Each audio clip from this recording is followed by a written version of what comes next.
Boa noite, estamos começando mais uma live aqui pelo Projeto Bandog e hoje a gente vai bater um papo com o treinador Leandro Salles, uma referência aí no esporte mundialmente, representante do Brasil.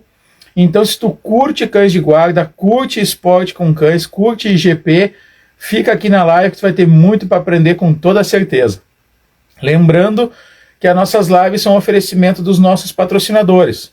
Nós contamos com o patrocínio do canil Border Patrol, uma referência na criação de pastor holandês, todos os cães importados com linhagem KNPV. Se tu não tem muita familiaridade, não sabe o que é o KNPV é a prova de cães de seleção de cães policiais mais rígidos do mundo hoje. E nós temos uma live internacional lá no nosso canal falando em detalhes sobre todos os processos, como funciona, toda a parte, vamos dizer assim, todas as explicações necessárias para tu compreender melhor o que é o KNPV. Contamos também com o patrocínio da Dog Protein. A Dog Protein é uma fabricante de suplementação canina. Se tu está querendo dar uma turbinada no teu cachorro, nós estamos passando pelo desafio Dog Protein. Dá uma olhadinha lá no nosso canal do YouTube que tu vai entender o propósito desse desafio e daqui um pouquinho vai estar subindo um vídeo com a primeira parcial desse desafio. Então vai acompanhando, se inscreve para não perder os próximos vídeos. E o pessoal me pergunta, desde que começou o desafio, mas e para que suplementar o cachorro? É simples, pessoal. Se tu começa a suplementar com um aporte de proteína no teu cachorro, ele vai começar a ganhar mais massa muscular. E praticamente todas as funções de um cão de trabalho estão diretamente ligadas à capacidade muscular dele. Maior resistência, maior explosão, maior velocidade, poder de mordida. Se teu cachorro é leve, tu quer dar um pouco mais de peso e um peso que vai ser convertido beneficamente na função, ao invés de adicionar massa gorda, adicionar massa magra. Então, esses são uma série de benefícios que tu tem se utilizando de suplementação aí da Dog Protein. E contamos também agora com o nosso mais novo parceiro. Seja muito bem-vindo aqui, o Brejinho Kennel, um criador de presa canário e fila brasileiro, duas raças que se destacam na guarda territorial. E o Brejinho tem um processo de seleção muito bacana. Ele trabalha com cães tanto na guarda como também na caça, então é uma cachorrada bem funcional. Então seja muito bem-vindo e obrigado por acreditar aqui no nosso projeto. Galera, vocês que estão assistindo a live, 2 recadinhos rapidão. Primeiro, o Leandro está disponibilizando tempo e conhecimento a vir aqui bater esse papo com a gente. E eu sou da teoria que gentileza gera gentileza. O que eu vou te pedir? Principalmente se tu estiver pelo YouTube, assistindo no YouTube, deixa o teu joinha aqui, que é a nossa maneira de agradecer todo o conhecimento que ele vai vir transmitir aqui para a gente. E nós seguimos com o projeto de adquirir equipamentos para fazer as matérias externas. Estamos quase lá, apesar do dólar agora ter avacalhado com meus planos e ter disparado o preço de algumas coisas, principalmente dos equipamentos de microfone de lapela, os estabilizadores, porque tudo isso vem de fora, né, galera? Mas vamos lá, estamos quase chegando. Então eu vou deixar aqui embaixo o Pix do Projeto Bandog, aí tu faça uma doação voluntária no valor que tu quiser, ou então, o que eu tenho brincado aqui com a galera, tu assina Netflix, tu paga lá a mensalidade de R$50 por mês e só assiste conteúdo e nenhum deles é de cachorro.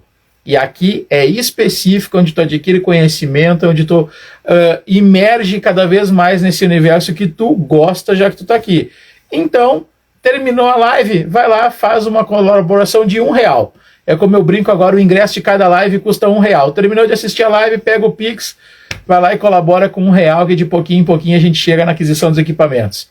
Um baita abraço para os nossos parceiros, falando de cachorro e cortes dog, e bora para a live. Leandro, boa noite, muito obrigado por ter aceito o convite. Eu sempre fico muito faceiro quando o pessoal aceita, porque sem você não existe nada, não existe conversa, não existe prosa. Então, brigadão.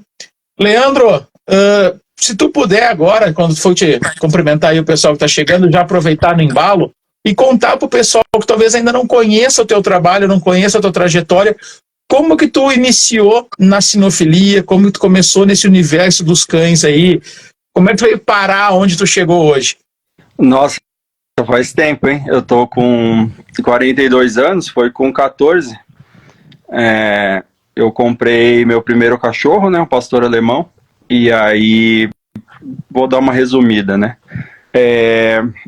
Comecei a trabalhar numa clínica veterinária, trabalhei por um tempo nessa clínica, depois eu peguei a indicação de um adestrador e fiquei amigo dele, né. Ficando amigo dele, né, esse cara que começou a treinar o meu cachorro, ele chama Hélio, aí eu fiz curso de adestramento e comecei a trabalhar com ele, né? E aí, a partir dele, eu conheci o pessoal do Ibirapuera, né? Na época tinha a sede de pastor alemão no Ibirapuera. Aí fiquei amigo do Ceará. E aí, no meio de esporte, de GP, foi através do Ceará. Mas faz bastante tempo isso. Resumindo, é isso. Beleza, e criador tu nunca chegou a ser? Sim. Do Canil Fanome. Que hoje tá com a Kathleen, que eu moro agora em Curitiba, né? Mas eu sou de São Paulo. E o Canil, ele existe desde 97 e na CBKC desde 99, né? E aí, em 2006, a gente começou a criar pastor alemão e um pouco depois Malinois, mas o Canil era de Doberman, desde o início. Ah, bacana, uma raça que quase não se vê mais, né? Vocês ainda têm Doberman lá ou agora só focaram no pastor e no Mali? Ainda, não, Mali não tem mais, né? Os cães foram morrendo, né? Os cães que foram importados foram morrendo, a gente não repôs, mas Doberman tem, mas tá tudo com ela, né? É lá em São Paulo. E pastor alemão tem só uma fêmea, mas a gente importou bastante cachorro, acho que foram mais de 30. Só de pastor alemão, né? Doberman acho que uns 10, Malinois, se não me engano, uns 5, 6. Nossa, bastante coisa. E ela aí, me diga assim, ainda. Leandro, aí tu começou, por exemplo, no IGP, né, que tu comentou do IGP, né? Sim. Como é que tu, tipo assim, se interessou? Tu viu um treino? Ou tu já queria treinar cachorro para guarda? Tu queria ser esportista? Como é que foi essa paixão aí, essa linha? Eu gostava muito de cachorro, né, e achava adestramento interessante. Aí depois que eu vi o pessoal de Ibirapuera treinando, né, mais específico para IGP mesmo, aí quando eu vi, eu falei, eu quero aprender a fazer isso daqui, né. Como eu consegui um bom acesso, né, fiquei amigo deles e tal, e aí foi por esse caminho. Pouco tempo depois, assim, não demorou muito, eu peguei um outro cão, né, que era mais adequado para competição. Treinei esse cachorro lá no Ibirapuera e consegui ganhar um campeonato brasileiro, algumas coisas ali de campeonato paulista que tinha na época, né? Mas aí eu fui me dedicar mais à figuração mesmo, de formação. Apesar de eu ter feito uma série de campeonatos brasileiros também, como figurante, na época que tinha o campeonato paulista, eu fiz prova para o campeonato mundial na Alemanha, que foi em 2017, eu fui um dos figurantes lá. Então hoje em dia tu se dedica muito mais à figuração esportiva do que ao treinamento dos cães de competição, é isso? Eu competi já fora também, né, em 2 campeonatos mundiais e um que chamava Campeonato Internacional, que é da RSV 2000, né. Hoje eles têm o nome de Campeonato Mundial também.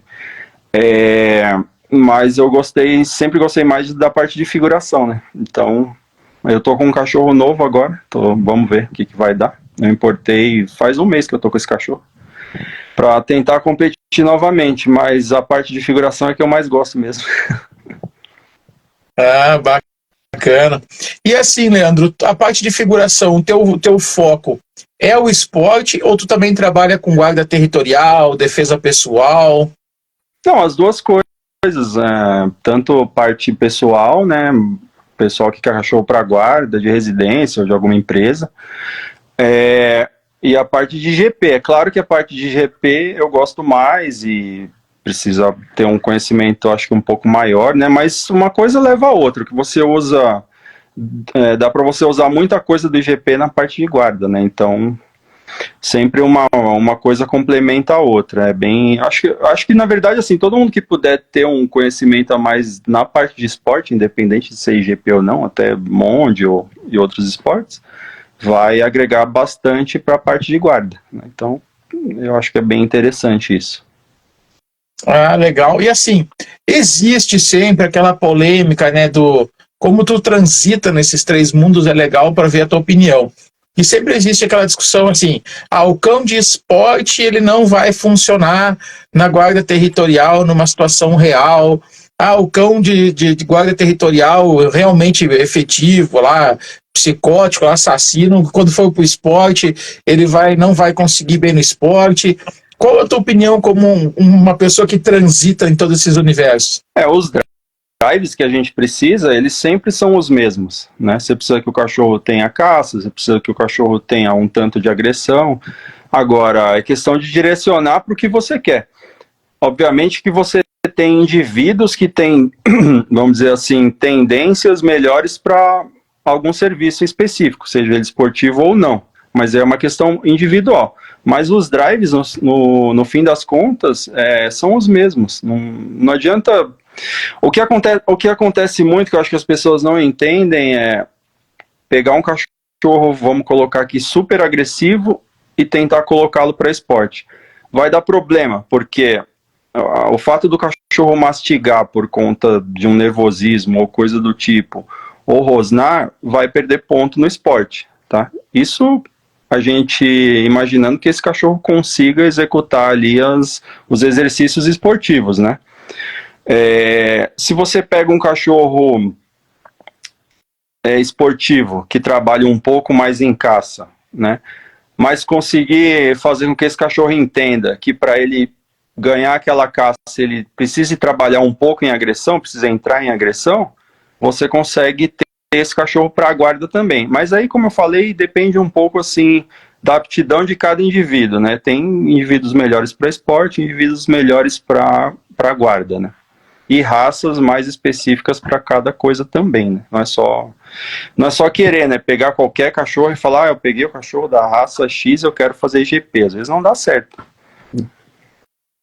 Entendi. E no caso, Leandro, o cachorro de guarda territorial, como tu falou, né? Tem os mesmos impulsos e tudo mais. Quais seriam os impulsos que tu destacaria para um cachorro de guarda territorial, né? Tipo, que nem você falou, às vezes tu vai ter que explicar para ele que na caça ele consegue, né, abrindo um pouco a agressão, ele vai conseguir aquela caça. Tu acredita que é um cão de guarda territorial? Porque também existe essa discussão de que para um cachorro em caça serve para defesa pessoal e em caça nunca vai servir para guarda territorial, e fica essas discussões. Tu acredita que tem como, né, ele ser realmente efetivo no território tendo um treino mais baseado em caça, ou tu acha que seria uma questão de escolher um cão que tivesse um perfil de mais agressão e menos caça? Fica mais fácil se você pegar um cachorro que tiver um nível leve de insegurança, porque a agressividade ela é disparada por insegurança. É óbvio que se esse nível for muito alto, você tem um cachorro medroso, que não é o que ninguém quer, né? Agora, se você tiver ali um indivíduo que tem um nível leve de insegurança, essa agressividade vai vir com facilidade. Então, supostamente, esse cachorro faria uma função um pouco melhor para a guarda territorial, né? Agora, tem cães que têm caça tão alta, mas tão alta que eles focam na pessoa. Então não é questão de focar num objeto, na luva, ou seja lá o que você está usando. Porque bite, por exemplo, também é um equipamento que gera caça. Sim. Então não é porque o cachorro está focado mordendo a perna ou a axila ali do figurante que ele está fazendo guarda e não está no material, né? Não necessariamente ele está focado no corpo da pessoa. Mas tem cães que trabalham em caça focados no corpo da pessoa. Então tem que ver, é muito individual mesmo. É uma pergunta que ela é... Eu sei que tem essa discussão que você colocou e tal, mas ela não é tão simples de responder, né? Eu, assim, sinceramente, se você quer algo mais focado para guarda territorial, tem raças melhores para isso. Se você quer algo mais esportivo, também tem raças melhores para o esporte, né? Eu não fico muito com essa discussão, esse só morde luva, esse só morde não sei o que, esse é real, esse é, sei lá, eu acho que não leva a nada, né? Acho que cada um teria que procurar saber primeiro o que quer, aí sim, talvez chegar numa raça mais específica e depois dessa raça mais específica no indivíduo, porque não é porque aquele aquela raça é teoricamente específica para alguma função, ou melhor para alguma função, que aquele indivíduo vai servir também. Sim, eu concordo contigo, porque hoje em dia eu escuto muito isso, a questão do, não importa a raça, o que importa é o indivíduo. Eu digo, não, gente, primeiro tu escolhe a raça, daí depois, dentro da raça, é que tu vai olhar o indivíduo, porque Sim. Não adianta eu dizer assim, eu tenho, sei lá, um cocker aqui que é maravilhoso para fazer a guarda territorial, porque ele é super agressivo. Tipo, aquilo é uma aberração dentro dos cocker, entende? Tipo, surgiu ali, não tem critério nenhum de procedência. Mas é legal ouvir essa questão. E agora, Leandro, entrando um pouquinho mais na questão do esporte, né? Como tu vê hoje o cenário do esporte aqui no Brasil, no caso do IGP? Tu acredita que é um esporte que vai se popularizar, assim como é na Europa? Ou tu acredita que ainda está engatinhando, ou já chegou num nível muito melhor do que foi no passado, decaiu? Como é que está a situação hoje do esporte aqui no Brasil? Então, essa é outra pergunta que, assim, a minha resposta, acho que ela é um pouco contrária das pessoas que eu vejo comentando sobre isso, né? Eu acho que aqui, entre aspas, cresceu um pouco, né? Mas mais por conta da internet, então você tem um número um pouco maior de pessoas praticando, né? Mas, assim, num nível mais alto, acho que não sei se vai melhorar muito. Agora, com relação a lá fora, né? Lá fora não cresceu, caiu. É o contrário, né? Vem caindo gradativamente, né? Então, é ao contrário do que as pessoas pensam, né?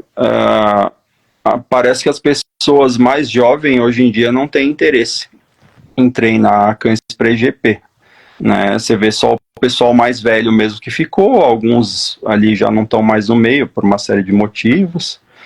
Então você tinha, por exemplo, um campeonato belga antes com, sei lá, 70, 80 cães. Hoje você tem 30 no máximo, né? Agora aqui eu acho que é isso, com relação à internet, né? Como a gente tem internet, uma pessoa coloca um vídeo, a outra gosta, enfim, foi um meio que convencendo o outro ali de que é legal, né? Mas não é algo que eu acho que cresça muito, porque é muito complicado treinar, né? Complicado no sentido que precisa de muita disciplina, né? Muito treino, são muitas vezes na semana. A questão do faro aqui no Brasil é complicada por conta de espaço, por conta do clima, né? É claro que aqui em Curitiba é mais fresco e mais úmido, né? Mas você pega outros lugares, é muito quente, então a pessoa tem que acordar 4:30 da manhã para chegar cedo no campo para pegar um pouquinho de orvalho, se ainda tiver, né? Depende da região, porque o orvalho ajuda ali no início do faro e assim por diante. Então é muito duro, né? Não é qualquer um que vai insistir nisso daí, acordar 4, 5 vezes na semana, 4 e pouco da madrugada para levar o cachorro para treinar. Às vezes precisa dirigir 1 hora, porque não tem um campo perto, né? Que é o caso de São Paulo, por exemplo. É bem complicado achar campo de faro lá. Então tudo isso daí vai fazendo com que as pessoas desistam, né? Não é qualquer um que fica no meio. Mas é mais por isso. Agora, gostar, um monte de gente gosta. Quando vê um cachorro treinado, né? É bonito de ver. A parte de obediência é bonita, a proteção nem se fala. Mas não é uma coisa que qualquer um entre e fale, vou fazer. Até tem um número de pessoas que chega com o cachorro, né? E fala, vou fazer, mas não aguenta. Fica ali 2, 3 meses e aí já não é pra mim, entendeu? É bem comum isso, é normal. Certo. E assim, Leandro, o que tu vê de principais diferenças?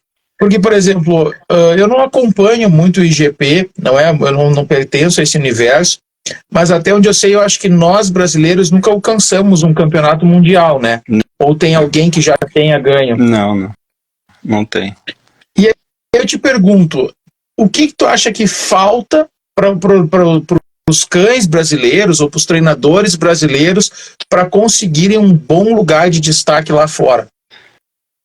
Bom, são várias coisas, né? A começar pelo tempo, né, que as pessoas têm para treinar, o local de treino, o dinheiro que a pessoa tem para se dedicar, isso inclui ali no tempo, né?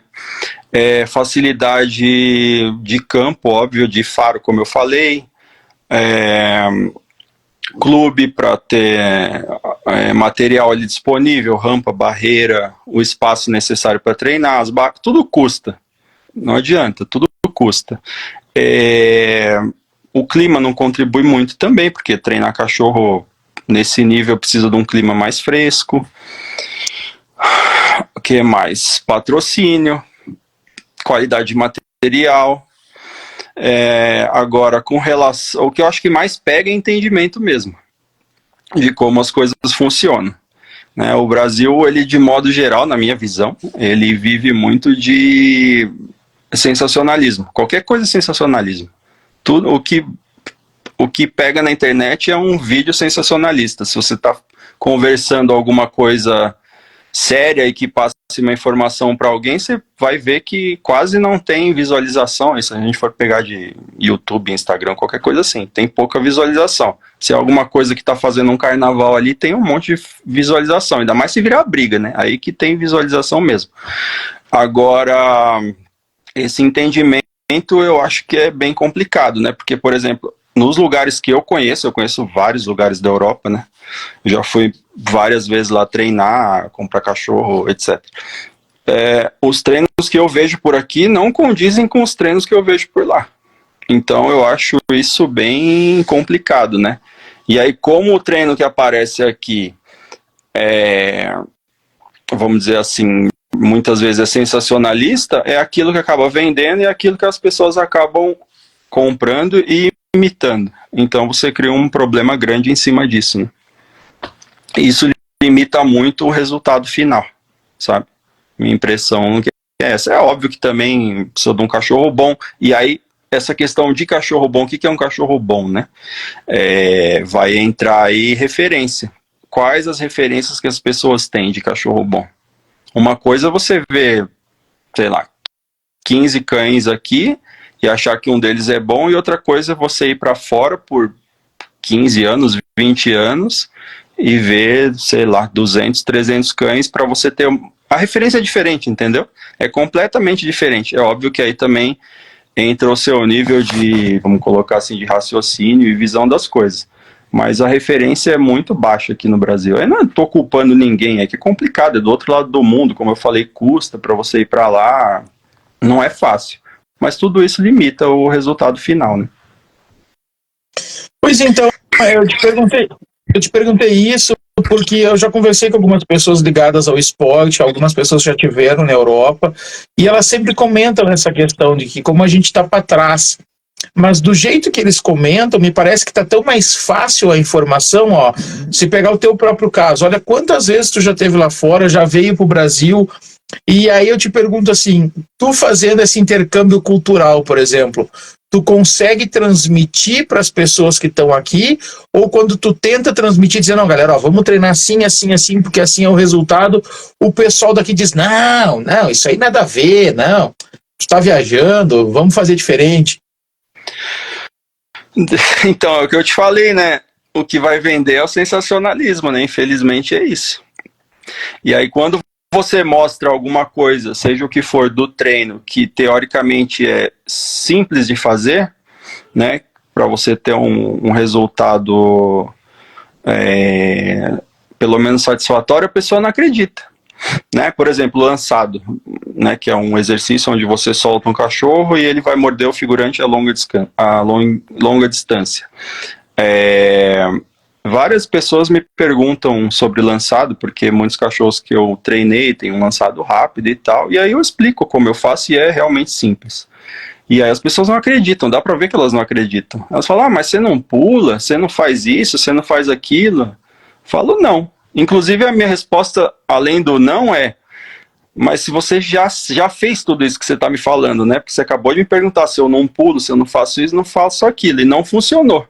Se não funcionou, você já sabe que não funciona. Mas quando a gente mostra que é simples, que não precisa dar uma cambalhota, sabe? Aí a pessoa não acredita, ela não faz, porque é simples, é só ela insistir um pouco naquilo, né? Esperar um tempo para ter o resultado, que o resultado vai aparecer. É lógico que, de novo, depende do cachorro, isso e aquilo. Mas tem muita coisa que é simples, só que ela não vende, entendeu? Então aí vai se criando esse problema todo. Aí eu não sei te responder se essas outras maneiras de treinar que eu vejo por aí é só uma questão comercial mesmo, porque funciona, né? Comercialmente funciona e as pessoas acabam comprando, mas no resultado final aquilo ali não conta nada. E aí quando como você perguntou de prova, né, do resultado final lá do campeonato e tal, aquilo ali não vai contar nada. A pessoa chega lá e não consegue um bom resultado. Porque eu me questiono em relação a isso, Leandro, é até bom a gente conversar, porque tu é uma pessoa, uma referência nesse segmento, porque eu fico pensando, nós temos grandes nomes, pessoas que são expoentes aqui no Brasil, que já foram para fora, tudo, e nunca vem um resultado expressivo. Aí, às vezes, eu fico me perguntando isso, sabe? Eu digo, tá, mas peraí, tu tá dizendo para mim que aqui tu é o top das galáxias, mas daí toda vez que tu vai para fora, tu nunca consegue ser nada lá, entendeu? E aí tu volta para ser o top das galáxias aqui. Aí o que eu fico, às vezes, me questionando é assim, os nossos grandes expoentes, eles têm preguiça de tirar aquele última gotinha de suor e aí, então, fazer a diferença, ou pode também, daí eu já não sei qual é o critério de julgamento, haver uma certa barreira, talvez, do tipo, não, esses malucos não, né, são de fora, vamos fazer uma avaliação um pouco mais imparcial aqui, quer dizer, parcial.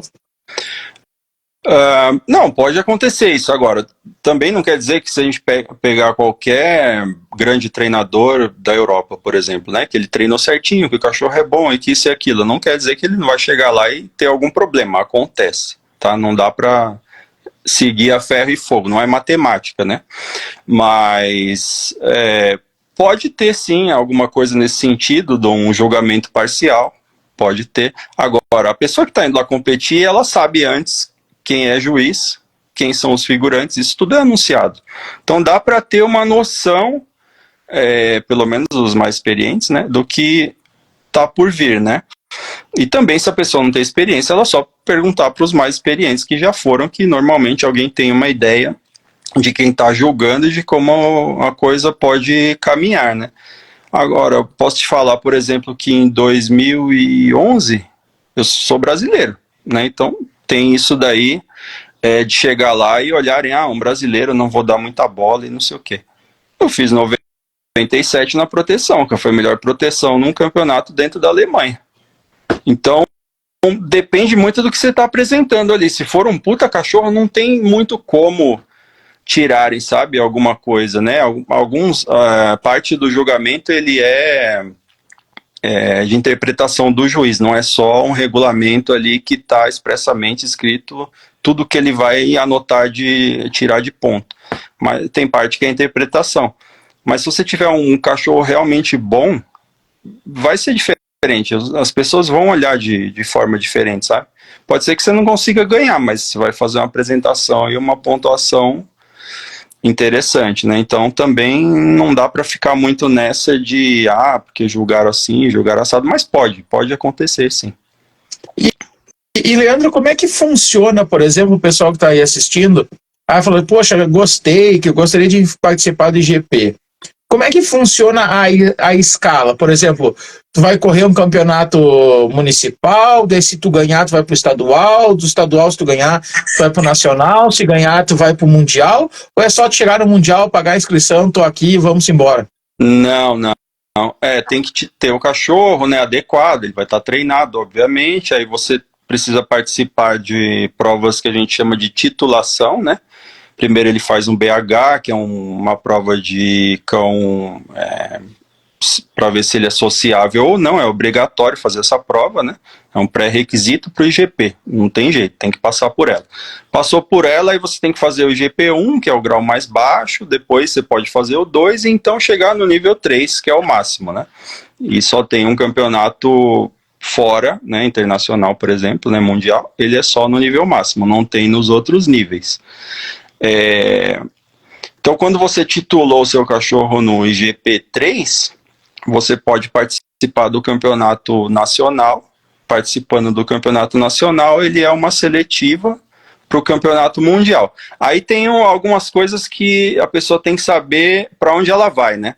Então, por exemplo, se você vai para VUSV, né, o regulamento deles diz que você tem que ter participado de uma seletiva no seu país, se não me engano, com a pontuação mínima no faro e na obediência, que são 70 pontos, e se não me engano, acho que 90 na proteção, eu não tenho certeza, tá? Faz muito tempo que eu tô um pouco por fora desse pré-requisito para participar da VUSV.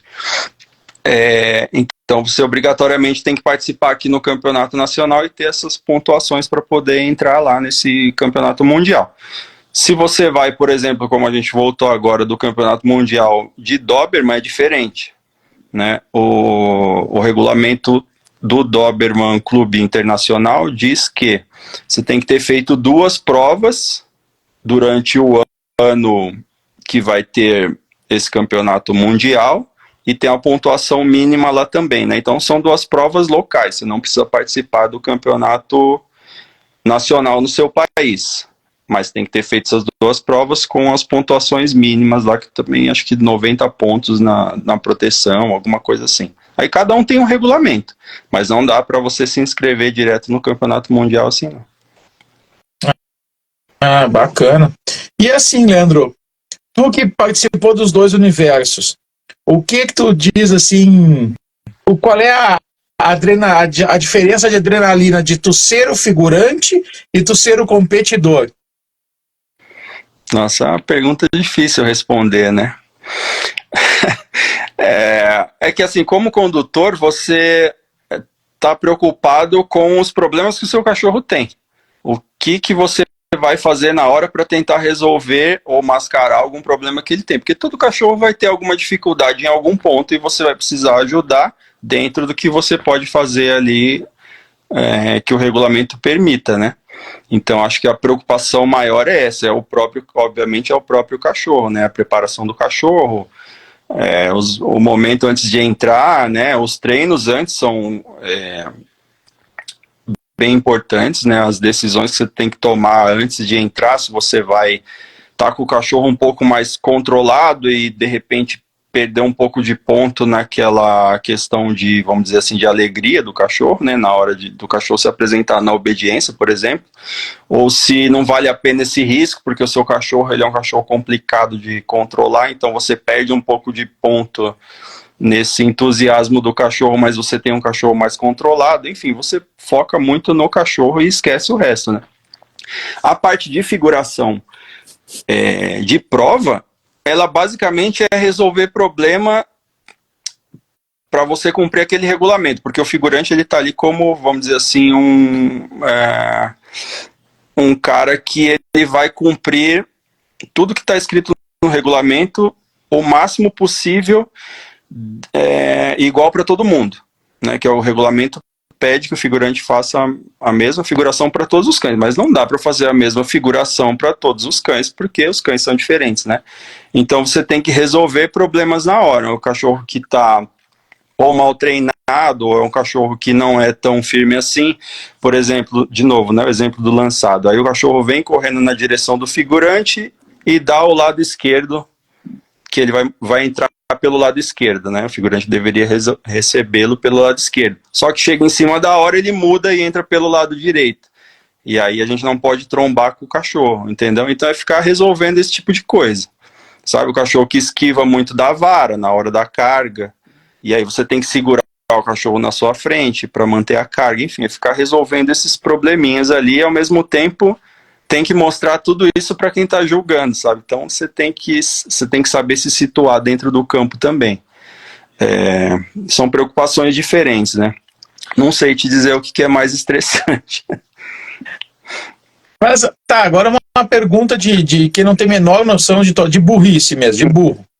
O figurante no campeonato, ele não tá ali para, vamos dizer assim, provar a qualidade do cachorro?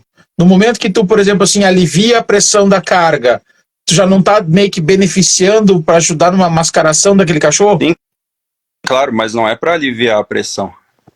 O que eu quis dizer é que não dá para ser a mesma, porque você não consegue manter a mesma trajetória de um cachorro que é firme e está na sua frente suportando a carga, a sua trajetória vai mudar quando o cachorro começa a esquivar, porque ele vai começar a te levar para o lado esquerdo para fugir da vara, né?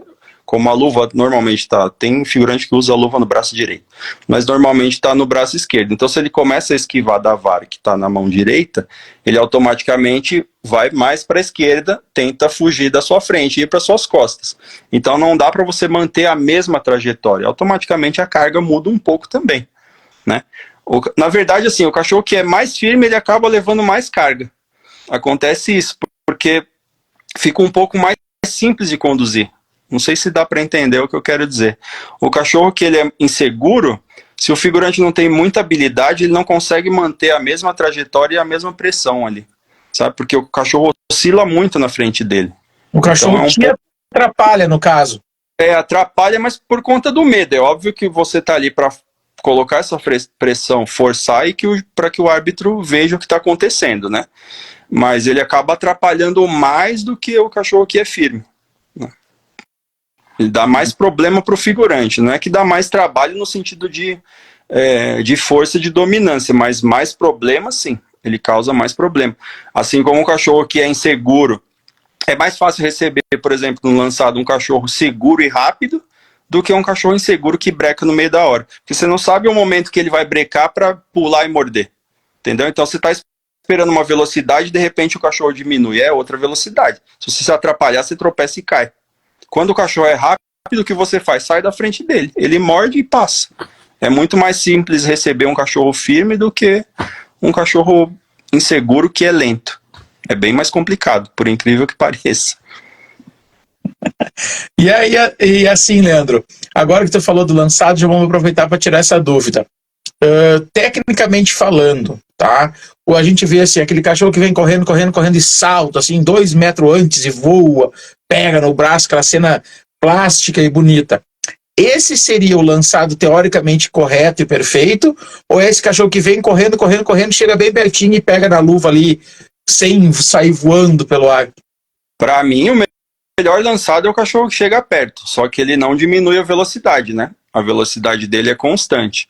Geralmente, para mim, um bom lançado é o cachorro que está com a orelha baixa, a orelha continua baixa, ele não arma a orelha antes de morder, porque o cachorro armou a orelha, ele focou em alguma coisa, né?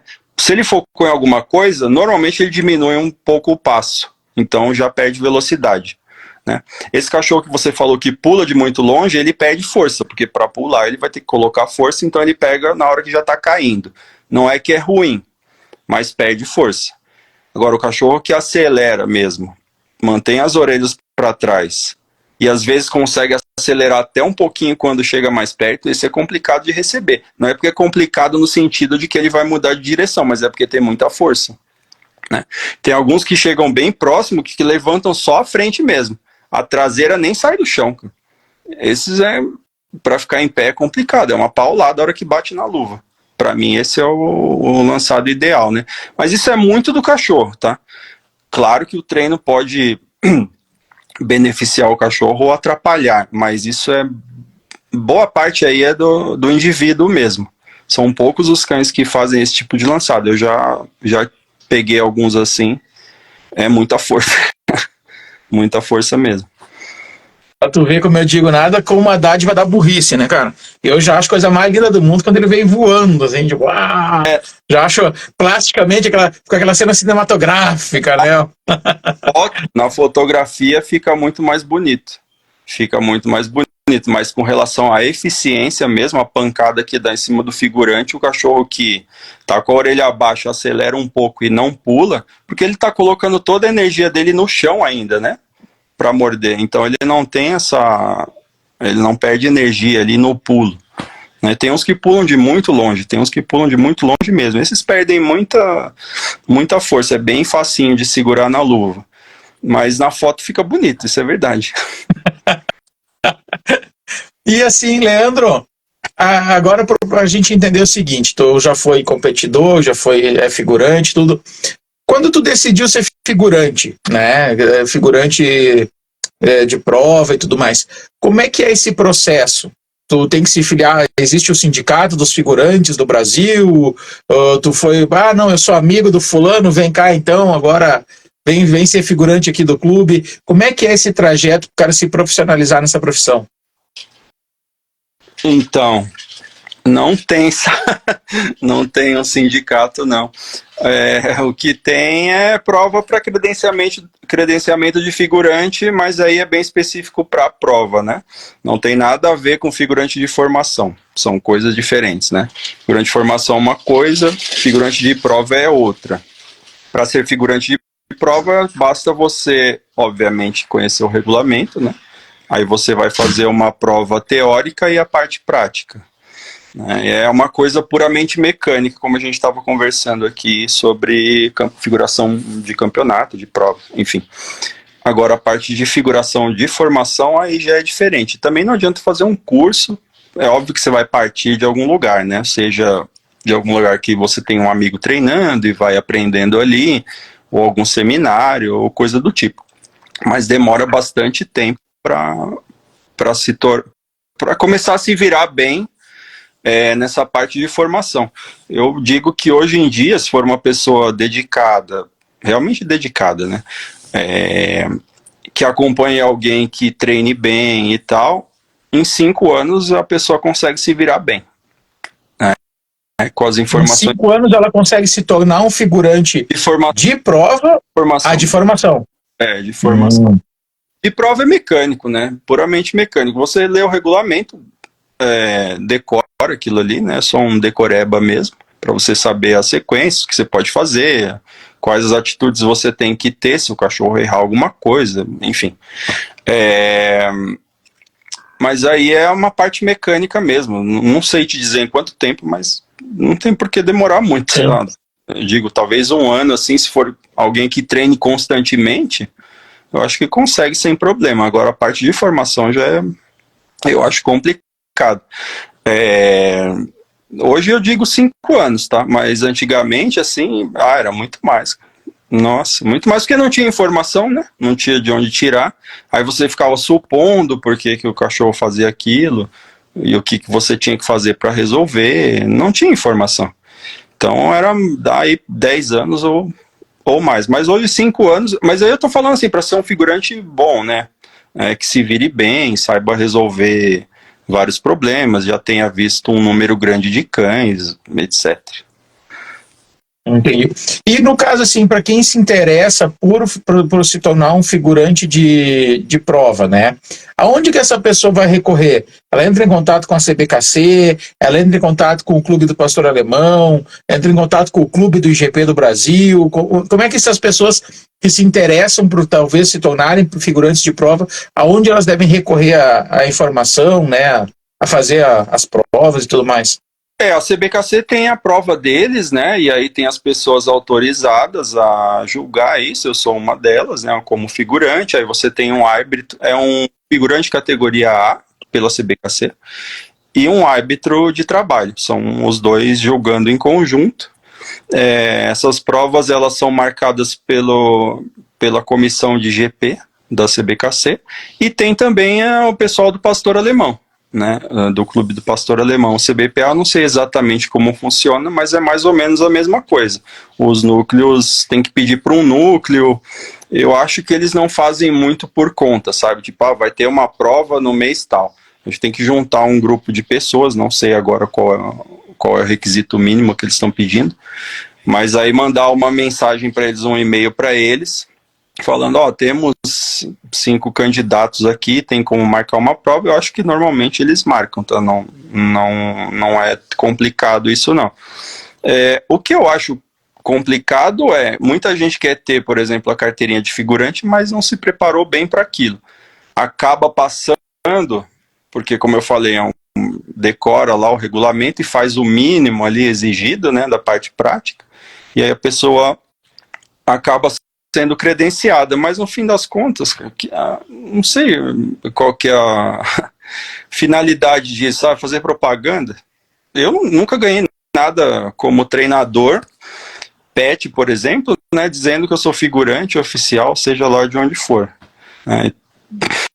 Eu não vejo sentido nisso, mas eu vejo que muita gente quer ter o título, né, a carteirinha, dizer que que é figurante oficial, achando que vai ganhar alguma coisa, mas o trabalho em si não é bem feito, que deveria ser o contrário, né? Primeiro a pessoa se dedicar, saber trabalhar bem, aí sim, depois fazer a prova. Eu acho que não precisa ter pressa para fazer essa prova, porque esse credenciamento, não sei se alguém ganha alguma coisa com isso, eu nunca ganhei, então.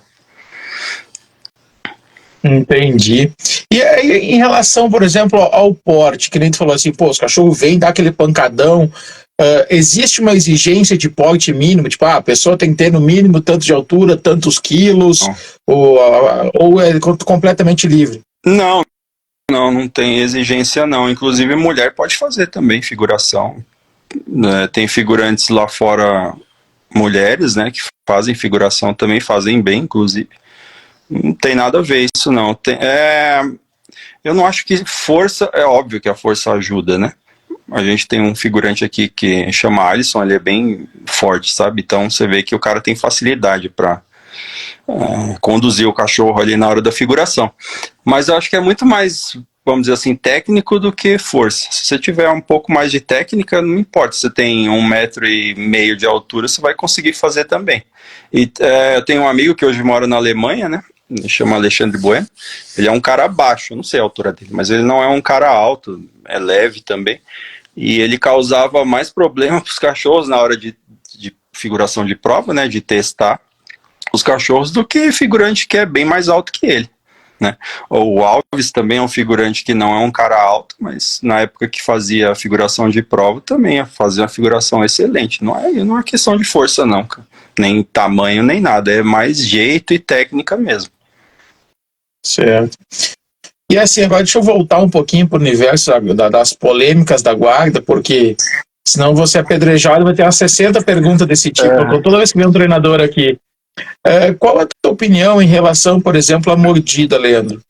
Tu acredita que um cão de guarda territorial que protege uma casa, uma família, ele precisa ser formado e treinado com uma mordida cheia, estável, ou tu acredita que ele sendo movido só na força do ódio e arrebentando o que vier na frente, tá tudo certo? Não precisa ter a mordida cheia e estável, né? Lógico que a mordida cheia e estável ela é interessante, né? Eu acho interessante.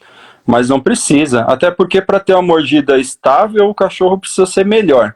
E a maioria dos cachorros que a gente vê por aí não são lá grande coisa, né? Então se a gente for se apegar muito à qualidade de mordida, vamos dizer assim, a gente fica meio que sem ter com o que trabalhar, né? Mas para mim, se mordeu, eu acho que boa parte da função do cachorro de guarda, por exemplo, é ali no portão também, né? A atitude que o cachorro tem ali em latir e mostrar que tá ali, isso conta bastante, sabe? Mais do que a própria mordida, porque a parte de mordida já chegou ali numa parte final, né? Então, por exemplo, eu já treinei fila que conseguia morder por no máximo 5 segundos ali na luva, né? Ele conseguia ficar, passava disso, o cachorro soltava e vamos dizer assim, desistia. Mas aqueles 5 segundos, cara, é uma pancada tão grande na luva, tão forte, que não sei se alguém aguenta, sabe? Aquele nível de dor ali. O que aconteceria com o braço da pessoa, por exemplo? Quebra, não tem como, é muita força, né? Isso não quer dizer que todo fila faça isso. Estou dando um exemplo aqui de cachorros que eu já treinei, né? E nesse caso específico desse fila, ele tipo desistia e ia para um outro lugar e simplesmente dizia, tá, cansei, já era.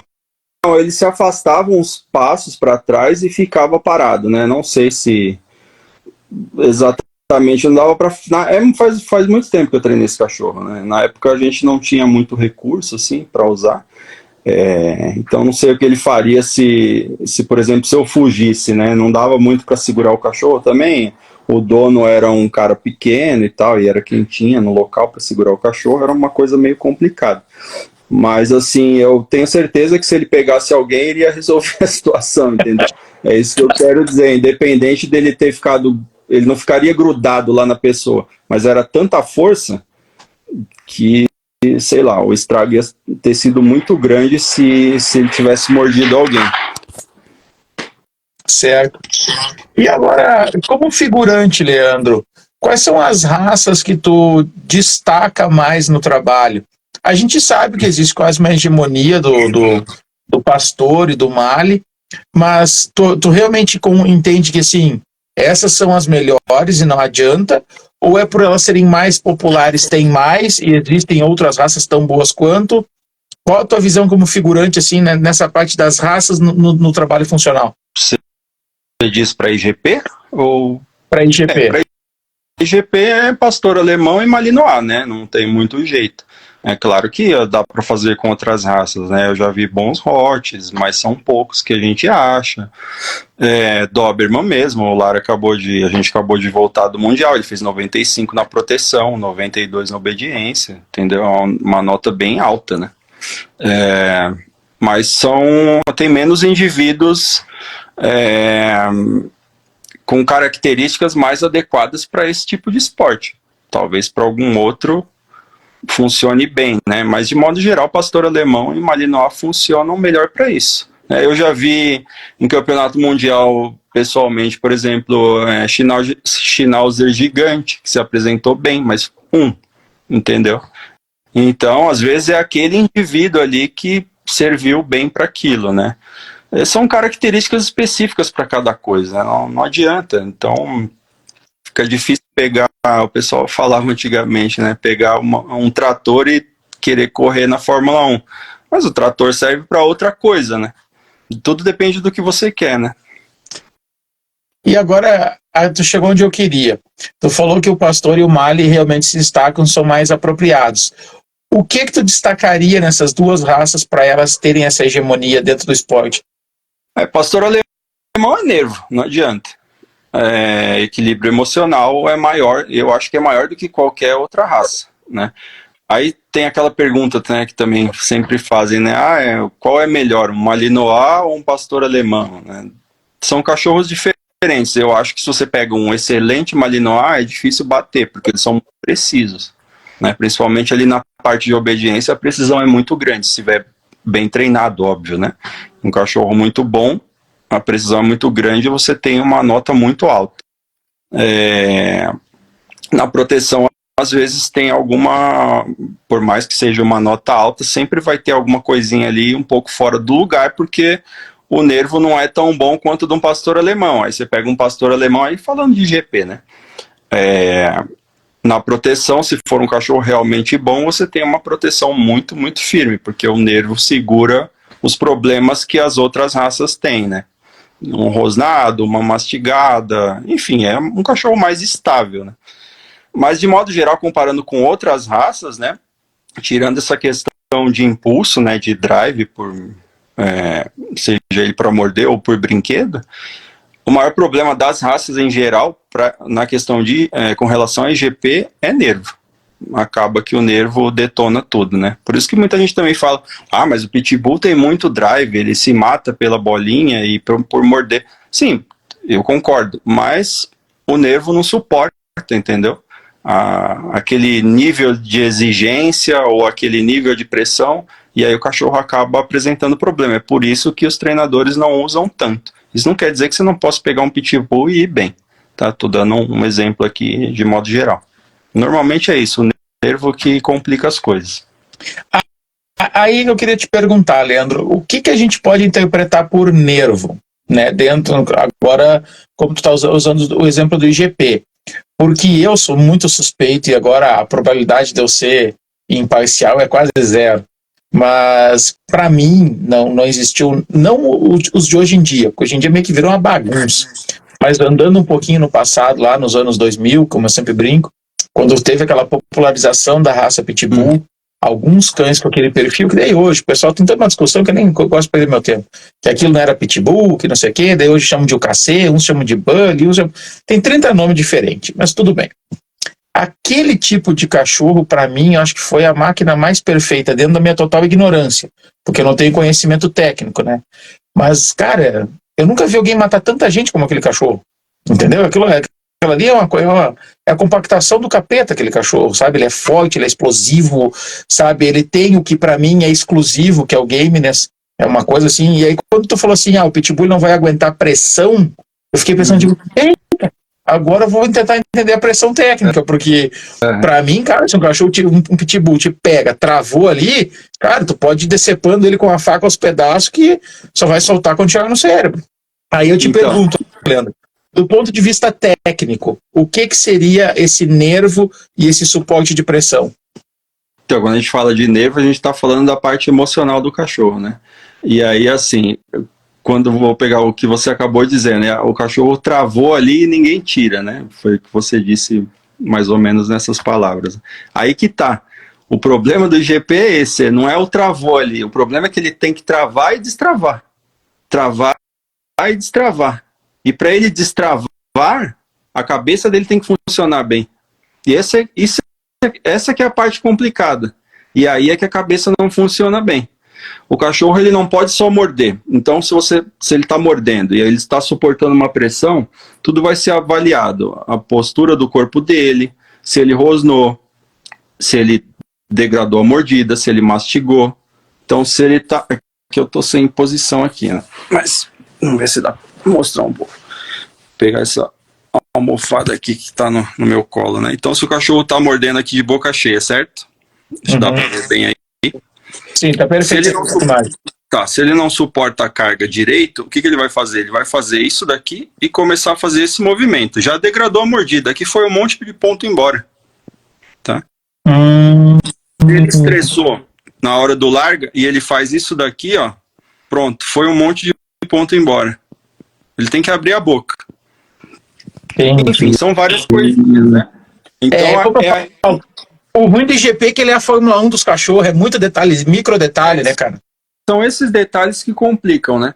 E aí, assim, uma parte que é complicada, que as pessoas não entendem, elas acham que é só o morder, né? O que vem antes e depois de morder? O que o cachorro tem que fazer? Uma parte de guarda.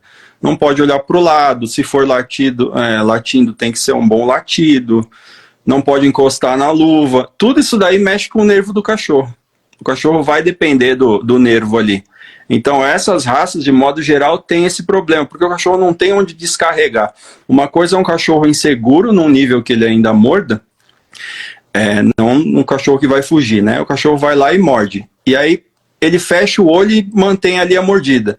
Só que depois que você manda largar, quando ele larga, onde é que ele vai descarregar o medo dele? Se ele está mordendo ali com um nível alto de insegurança, ele está descarregando essa insegurança na mordida, por exemplo. Mas depois que largou, onde que ele vai descarregar? Não tem onde descarregar. Aí começam os problemas. Olha para o lado, toca na luva, sai de perto. Enfim, vira uma bagunça. Então, quando a gente fala de problema de nervo, é isso que a gente está querendo dizer. Rosnado também. Todas essas raças, quase todos os indivíduos dessas outras raças tendem a rosnar. Não pode rosnar. Entendeu? É aí que tá. Não é questão do cachorro morder ou não. Tem muitos cachorros que mordem mesmo. E tem isso daí que você está dizendo, né? Que o cachorro vai lá e quer ficar lá e quer lutar. Tem. Só que tem tantos detalhes que são avaliados que acabam...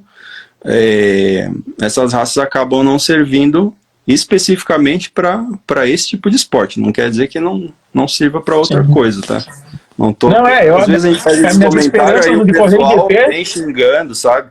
Ah, né, porque você não conhece, porque você não... não tô falando mal da raça, a gente tá falando de algo bem específico. Então, se você tá procurando algo específico, você precisa de um animal específico para aquilo, ponto. Porque agora que tu falou, primeiro, né, em relação ao que tu falou do específico, carro de Fórmula corre corrida de Fórmula. Não adianta tu pegar lá um carro de ali para botar no meio daqueles carro de Fórmula da Fórmula 1. Não vai ter resultado. Aí no rally ele pode ser muito melhor que o carro de Fórmula.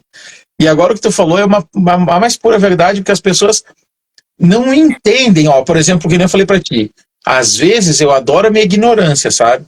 Porque, por exemplo, quando tu falou assim, o cachorro pegou aqui, sacudiu, perdeu um monte de ponto, já foi embora, já. Eu amo cachorro, eu chamo isso de rasga, sabe? Eu amo aquele cachorro que pega e já na hora, assim, sacode o corpo inteiro, balançando, assim, de cara, eu adoro. A Pandora, por exemplo, não faz isso, é minha tristeza. Ela pega e pesa, sabe? Ela pega e puxa. Eu já gosto de cachorro que rasga, assim, tem que pegar e sacudir pra tudo que é lado, assim, adoro. E daí quando tu falou assim, lá se foi meu campeonato. Não, mas se você tem um cachorro desse na parte de guarda, por exemplo, imagina o estrago que isso não faz, né? É um estrago enorme. Então, é por isso que eu gosto. Então especificamente para isso funciona super bem, né? Não dá, por exemplo, eu não sou do meio, mas eu imagino que, pelo que eu já ouvi, né? Não dá para a polícia usar um cachorro desse, que sacode e estraçalha tudo. Imagina o problema que os caras vão ter, né? Tem que ser um cachorro que segure mais lá, seja mais estável e tal. Estou aqui dando exemplos, né? Sim. Pensando em exemplos. Então, uma coisa, outra coisa, né? Não quer dizer que o cachorro é ruim, nem nada disso. Porque agora tu falou, era a segunda colocação que eu ia fazer. Quando tu falou assim, a pessoa depois vem aqui e fala, tu não conhece. Cara, na verdade, a pessoa não consegue admitir a própria burrice, e é uma coisa que eu, pelo menos, adoro admitir minha burrice, porque como eu falei, eu fiz a pergunta te falando, aquele cachorro que é assassino. Quando tu começou a tua explicação, mas ele pegou, ele rasgou, ele sacudiu, ele mordeu, ele fez, ele não soltou, eu falei, caraca, velho, o cachorro, ele não é ruim, ele só não serve nem um pouquinho para isso. Entende? Tipo assim, então eu consegui ter essa clareza e para mim agora foi, uma aula, assim, a cabeça fez tipo, abriu para esse universo de GP agora com a tua explicação. Leandro, eu vou começar as perguntas tá bom, pra gente não deixar ninguém de fora aqui. Vamos lá. A primeira pergunta. Existe atualmente algum treinador, competidor internacional de IGP que faça alguma prova de proteção explorando predominantemente a agressão social nas competições de alto nível? Em caso positivo, quem é?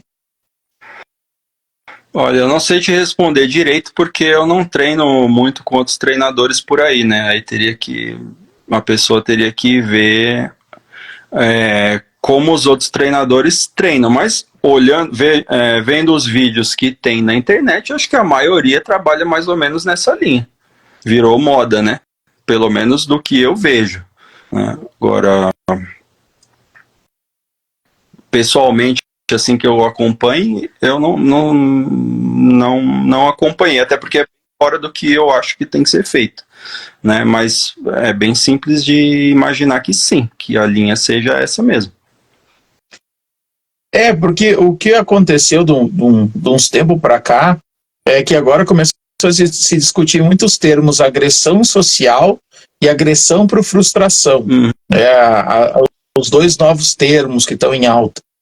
E eu confesso para ti que eu já conversei com outros treinadores, já vieram grandes figuras aqui, e é como eu sempre falo, não me peguem como exemplo, eu só sou burro mesmo e às vezes sou teimoso. Porque na minha cabeça de ignorante, e agora a palavra é essa mesmo, é que nem eu estava falando contigo em relação à mordida. Quando eu vejo um cachorro paradinho, sentado na frente de um figurante latindo, e depois eu olho para o meu cachorro aqui tentando arrancar o pilar da parede para matar o figurante, eu não consigo associar que os dois cães estejam no mesmo impulso, na mesma frequência, sabe?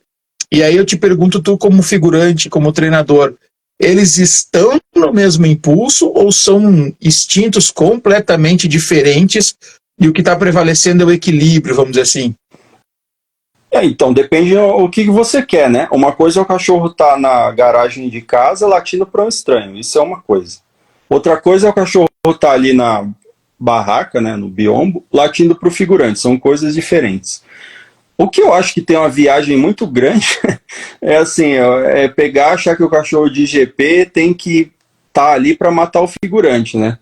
Se o cachorro está latindo, o regulamento diz que o cachorro tem que latir e pressionar o figurante, só isso. Ele não diz que ele tem que latir para o olho, olhando na cara do figurante, não diz nada. Ele tem que estar ali latindo constantemente, de forma forte, e pressionar o figurante. Se ele está latindo porque ele está em caça, ou está menos em caça, está mais para cá ou mais para lá, para mim não importa. Tá? Então, aliás, outra coisa, né, que eu vi até esses dias aí, mas de modo geral eu vejo o pessoal detonando o cachorro, destruindo assim demais os cachorros, porque o cachorro não está em agressão na barraca. Mas está latindo bem? Está latindo bem, mas não está em agressão. Tá, então e daí que ele não está em agressão? O objetivo não era latir de forma correta? Aí os caras vão, forçam e quebra o cachorro. Porque muitas vezes o cachorro não quer trabalhar, não trabalha daquela maneira que a pessoa acha que ele tem que trabalhar. Então você tem que ver bem os caminhos que você vai tomar, né, para treinar aquele cachorro. Eu acho que não é bem o figurante que deve escolher como ele quer que o cachorro seja treinado, mas sim a gente tem que enxergar aquele cachorro, analisar que tipo de cachorro é aquele que está na nossa frente e usar o que precisa para treinar o cachorro. São coisas diferentes, né? Então você começa a forçar muito o cachorro para um lado, se ele não gosta muito de ir para aquele lado, dá bastante problema, né? Então, eu acho que tanto faz, assim, o modo que o cachorro está latindo, se é mais para isso ou mais para aquilo, desde que funcione, né? O que eu acho que é um erro grande foi o que eu acabei de dizer, é pegar e começar a forçar para cá ou para lá, né? E o regulamento é bem claro quanto a isso aí, que ele diz que o cachorro deve latir forte, constante e pressionar o figurante. Não tem nada disso que tem que estar latindo em caça ou estar latindo em agressão, tem que estar latindo olhando para o rosto do figurante, não está escrito em lugar nenhum isso daí. Não sei de onde tirar essa maluquice. Pô, que legal, cara. E, ó, isso aí também foi mais uma aula agora, Leandro. Porque realmente tem eu que nem participo desse mundo, escuto cada loucura. Vamos lá. Aqui, ó. Leandro, tu vai voltar a criar pastor alemão? Não, eu hoje moro em apartamento, né? Não pretendo criar nada, na verdade. O Canil ficou lá em São Paulo, tá com a Kathleen, quem tiver interesse tem que falar com ela. Ela continua criando. Mas eu tenho o meu cachorro aqui agora, se tudo der certo, né? Se ele for bem nos treinos, nas provas, o cachorro não tem treino, ele tá com 17 meses, é um cachorro novo, a gente tá começando a treinar agora.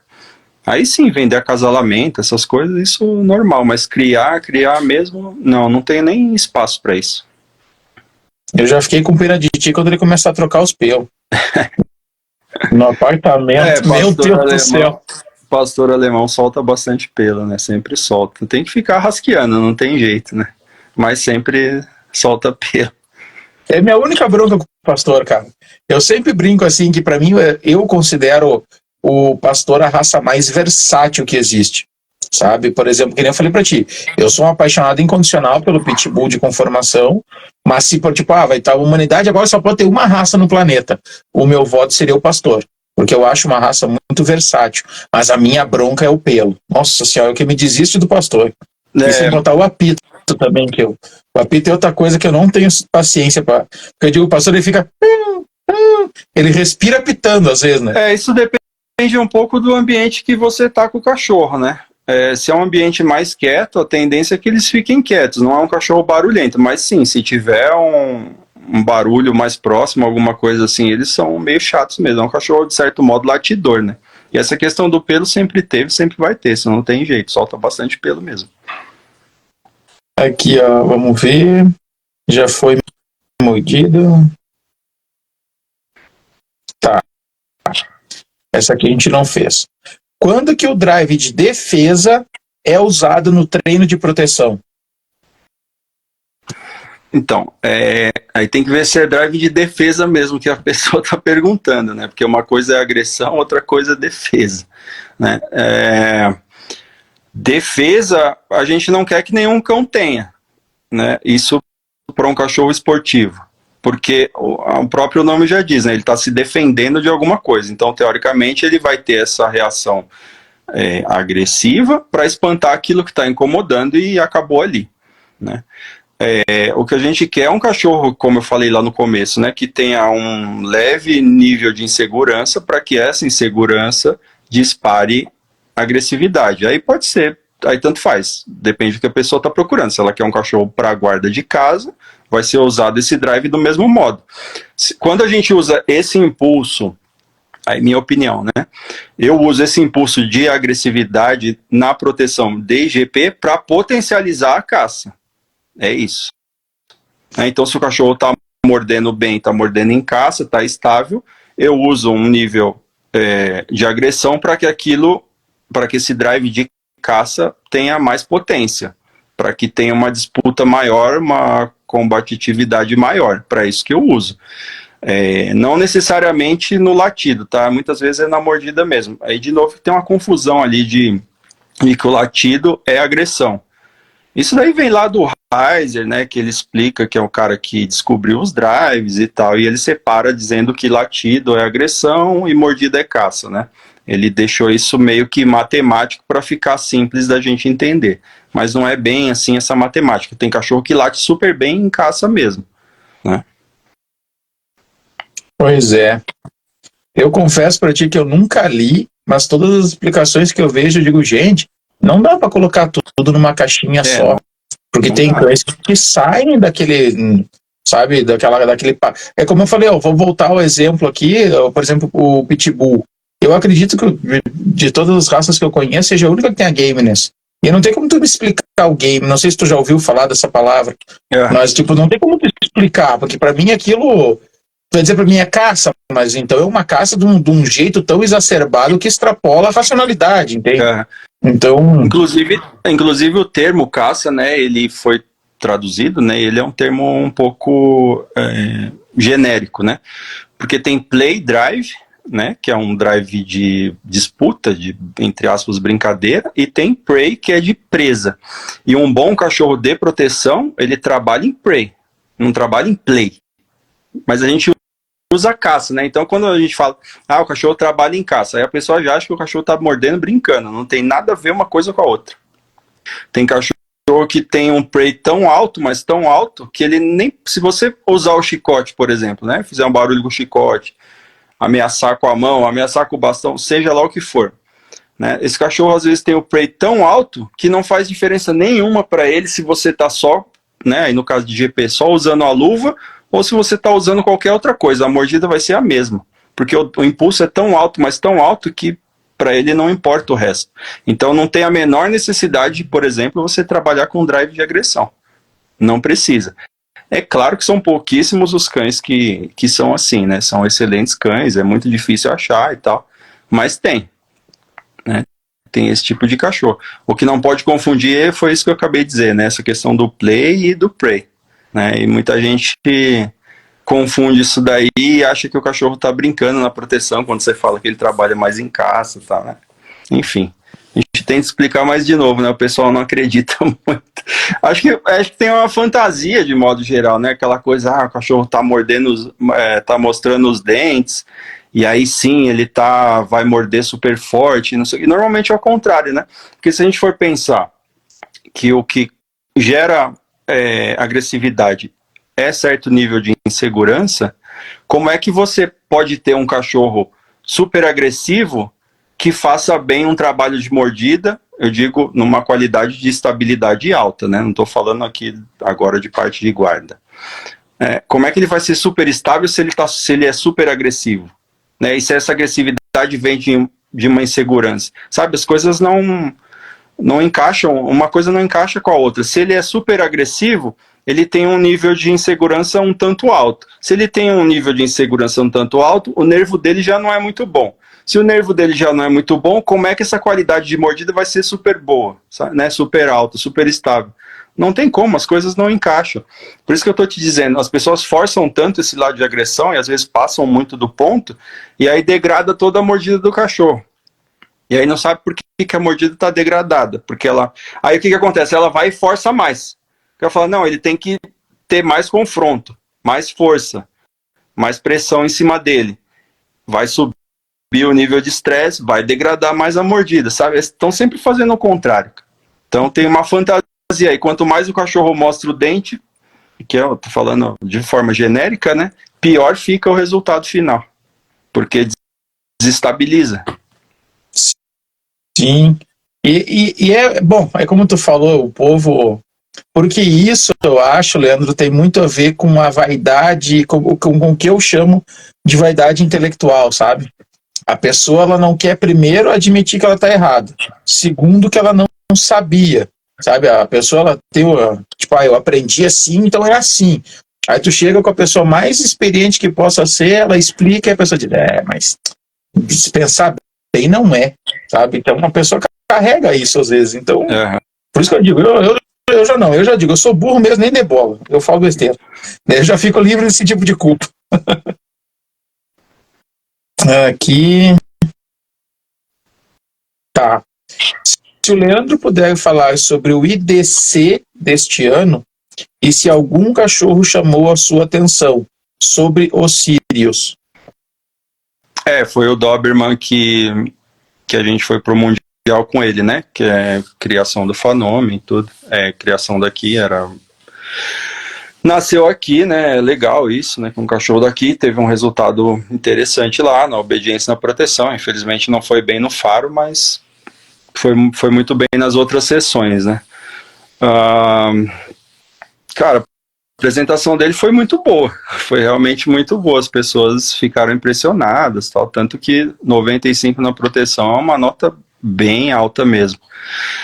Se teve algum cachorro de lá que impressionou, sim, o cachorro que ganhou, né? Normalmente os cães que ganham o campeonato mundial são cães bons, né? Não são cães excelentes, porque os cães realmente fortes, eles são difíceis de controlar.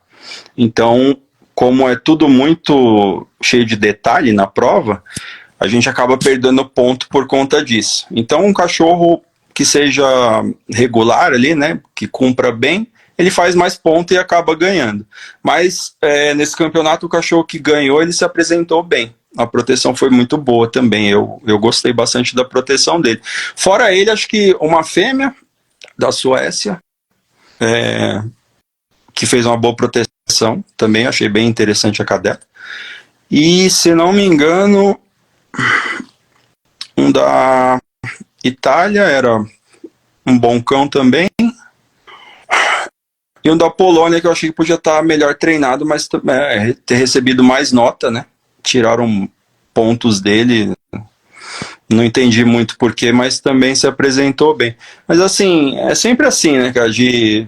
Eu nem lembro o número de cães, mas sei lá, de 40 cães, assim, 3, 4 que chamam a atenção, sabe? O resto é aquela coisa ok.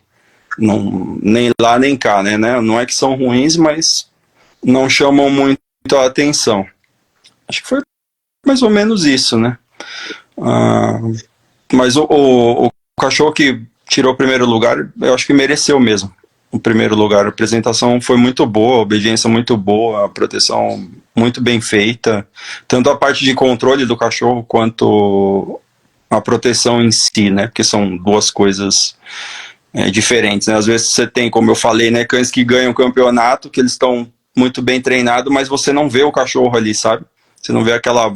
Você fala, porra, puta cachorro bom. Mas nesse caso era um cachorro... O cachorro mereceu mesmo, o cachorro era bom e estava bem treinado.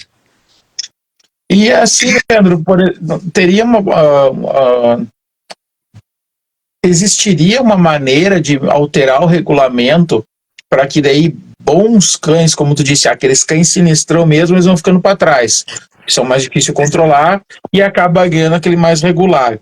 Teria como fazer alguma adaptação na prova para que a seleção fosse por esses cães realmente bons e não pelos mais regulares? É como era antigamente. Fizeram o contrário, né? Eles foram mudando, foram exigindo cada vez mais controle, cada vez mais micro detalhes do rabo do cachorro, da orelha do cachorro, e foram deixando de lado a potência do cachorro. Então era assim antigamente, né? Era julgado muito mais, isso a gente foi falar da seção de proteção, muito mais o cachorro do que o próprio controle. Eu não estou falando que tem que ser descontrolado, não é isso. Mas, por exemplo, você tem um cachorro muito forte, em algum momento do controle que o cachorro tenha que sentar ao lado do condutor, é comum que ele fique o que a gente chama de mola, né? Que ele não encoste totalmente ali o bumbum no chão. Às vezes fica um pouquinho alto e você vê o cachorro tendo esse movimento aqui, por isso que a gente fala mola, né? Do cachorro tá na mola. É muito difícil você conseguir parar 100% o cachorro ali sentado. Então, tá, ali tira um tanto de ponto.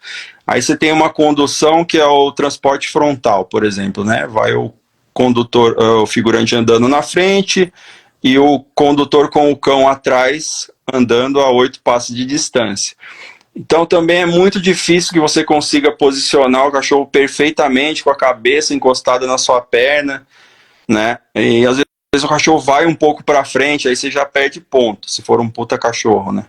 E aí você vai ter que usar um pouco mais de um controle mais rígido com esse cachorro, para que ele não saia da posição. Se você usa um controle um pouco mais rígido, a orelha vai um pouco para trás, ou o rabo não fica tão para cima, entendeu? Então começaram a ver muito esses detalhezinhos, mas o rabo está mais reto, não está tão para cima. Aí a partir do momento que você começa a descontar ponto disso, os condutores começam a pegar cães medianos, porque é mais fácil controlar. Ele cumpre ali a proteção, aí você não perde nem muito ponto de um lado, nem muito ponto do outro, entendeu? Aí você tem um cachorro meio ganhando. Quando você tem um cachorro com muita força, né, ele vai estar sempre um pouco na frente. Porque ele trabalha para ele não trabalha para o condutor, né? E os cães fortes de proteção trabalham para ele, não adianta. Não tem jeito. Eles vão sempre trabalhar para eles e acabou. Então você tem até certo ponto um bom controle do cachorro, mas não chega a ser tão perfeito quanto cães médios, né? Mas antigamente era julgado dessa maneira, cara, mas foi mudando. Eu acho que parte disso começou lá atrás, quando começou muito essa disputa entre qual raça é melhor, pastor alemão ou malinois. Como o malinois é um cachorro mais preciso e mais excitado, acaba sendo difícil o pastor alemão, por exemplo, na sessão de obediência, ter a mesma velocidade e precisão e até, vamos dizer assim, entre aspas, alegria do que um malinois tem, né? E aí começaram a pegar e selecionar e também treinar pastores alemães mais excitados para tentar bater malinois, por exemplo. Mas são raças diferentes, cara. Então, mas eu acho que aí começaram os problemas, né? Aí tem também essas questões de politicagem que, enfim, não vale nem a pena entrar no meio, né? Mas eu acho que não era questão de mudar regulamento. O regulamento pode continuar o mesmo, é só questão do olhar do juiz. Agora, né, voltando um pouco lá do que a gente estava, você tinha, acho que, perguntado dos resultados, né, de prova lá no começo da live, de brasileiro e tal. Aí pegando aqui um gancho para usar como exemplo, se você tem um cachorro muito forte na proteção, mas falando um cachorro realmente forte, não estou falando de estar milimetricamente controlado. Eu tenho certeza que um bom árbitro, né, tem que ser bom também, ele vai relevar pequenos erros do cachorro na proteção e vai te dar uma nota alta. Porque eu já vi isso acontecer várias vezes. A questão é que é difícil achar esses cachorros, né, que realmente são bons. Então, se você tem um cachorro muito forte na proteção, que ele ficou um pouquinho na mola, o árbitro vai te dar, sei lá, 98 pontos. E vai dar 95, por exemplo, para um cachorro que estava, entre aspas, perfeito, mas que não tinha tanta potência. Entendeu o que eu quero dizer? Né? Sim. Mas acabou que tudo foi ficando prejudicado. Inclusive a criação, né? A criação, ela é prejudicada, porque como as pessoas também procuram cães para competir, quando você tem cães mais fortes, né, acaba caindo em tudo isso que a gente está comentando aqui, né? Fica cada vez mais difícil treinar. É mais difícil treinar automaticamente, né? Que é um cachorro mais complicado, como eu falei, trabalho para ele. E o resultado final também, a pontuação é mais baixa.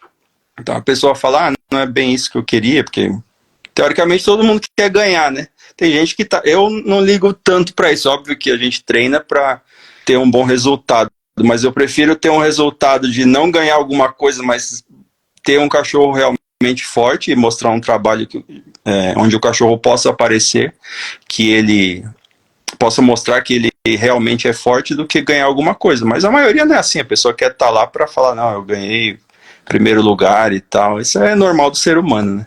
Sim. É comum, não estou explicando, mas a gente acaba tendo esse problema no resultado final aí com relação aos cachorros mais fortes, né? É difícil um cachorro forte ganhar um campeonato.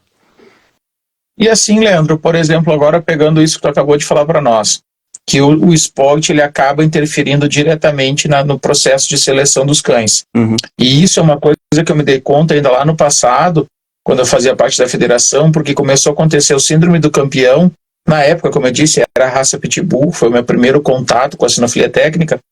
E aí começou a ter cães que estavam despontando nas provas, ganhando muitas provas, mas quando tu olhava a morfologia dos cães, eram cães quase que uma aberração. Tinha uma cadela muito famosa na época, o pessoal tinha uma uma briga muito grande, por dizer que ela era mestiça de Doberman, que ela tinha uma morfologia bem diferente. E então eu sempre falo, quando a gente cria um esporte, a gente tem que pensar diretamente no impacto que aquele esporte vai ter dentro da raça que ela está se propondo atender. E tu falou disso ali, que já está interferindo em questão de algumas seleções, e que tu falou também, agora para fechar a pergunta, que eles fizeram o inverso. Era bom e eles foram puxando para um lado mais técnico e você fazendo essa seleção um pouquinho pior, entre aspas.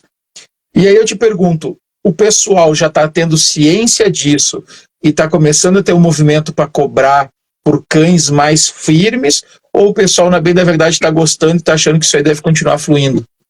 Então, eu acho que nos últimos anos, mas isso bem recente mesmo, eu tenho visto uma reclamação nesse sentido aí, de que o pessoal está perdendo o cachorro, né? O resultado não tá... Porque aí começa a cair muito, né? Imagine assim, que você, para criar um puta cachorro, você... Vou falar aqui uma coisa matemática que não tem nada a ver, mas é só para usar como exemplo, né? Você tem que ter 100 ninhadas para você tirar um, né? Isso você tentando ali, usando o máximo de cachorros fortes possíveis que tem disponível. Então você tem 100 ninhadas para tirar um. Agora imagina se esses médios começam a ser usados. Quantos que você vai tirar dali? Nem médio você começa a tirar mais, porque sempre cai, entendeu? Você usa o mais forte para, por sorte, tirar um mais forte e o resto está sempre na média. Aí você usa os mais fortes para, por sorte, um mais forte e o resto na média. Quando você usa a média, vai abaixo da média. Esse que é o problema, entendeu? Então a criação vai para o espaço. E aí chega uma hora que é meio que um ponto sem volta, né? Aí você tem essas questões, né? Tanto da seleção... aí eu tô falando seleção, não tô falando de resultado de prova no sentido de título, do cachorro ter título ou não, tô falando de escolha de indivíduos para criação, né? Quando você está escolhendo, aí não importa se o cachorro tem título, não tô discutindo isso, né? Se eu começo a usar cães medianos, né? Porque muita gente não tem uma referência, como eu estava falando antes, do que é um cachorro bom. Aí ela tem ali 10 cães medianos que ela começa a usar. Aquilo ali vai sempre para baixo, cara. Aí não tem como recuperar mais, né? Não tem de onde sair. Porque é um negócio muito pequeno, assim, o resultado de... para você ter um resultado bom na criação, ele é... Como é que eu vou te explicar isso? Peraí. Como eu falei, né? Tava falando lá de 100 ninhadas para tirar um bom, né? Uhum. Cara, e aí depois você às vezes fica com aquele cachorro bom e usa e ele também não passa nada. Isso é um negócio complicado, né? Porque nem sempre o cachorro bom também é um bom reprodutor. Entendeu? É tudo bem, bem complexo, né? Sabe? Criação é algo bem... bem ingrato. Uma ciência, final, né? É uma ciência, mas é que a ciência aqui não é uma ciência.